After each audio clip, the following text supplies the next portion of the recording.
શું તમને ખબર છે કે નસીબ 3 પ્રકારના હોય છે? પહેલું, સર્કમસ્ટેન્શિયલ લક એટલે કે પરિસ્થિતિજન્ય નસીબ. હું એક મિત્ર સાથે કોઈ ત્રીજી વ્યક્તિની ડિનર પાર્ટીમાં જાઉં છું અને ત્યાં કોઈ છોકરી સાથે મારો પરિચય કરાવાય છે. અમે બંને એકમેકને ગમી જઈએ છીએ, એકબીજાના પ્રેમમાં પડીએ છીએ અને આખરે પરણી જઈએ છીએ. યોગ્ય સમયે યોગ્ય સ્થળે હાજર હોવાને કારણે આ શક્ય બન્યું. પરિસ્થિતિને કારણે આવું થયું. બીજું છે કોન્સ્ટિટ્યુશનલ લક, બંધારણીય નસીબ.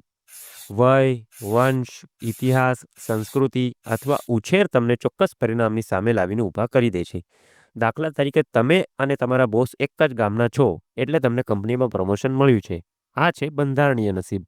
અને ત્રીજું છે ડમ્બ લક એટલે કે અકલ નસીબ. એવું નસીબ જેની પાછળના કારણ તથા તેની અસરનું કોઈ લોજિક નથી હોતું. લોટરી જીતવી અથવા ફૂટપાથ પરથી 500 રૂપિયાની નોટ મળવી, આ છે અકલ નસીબ.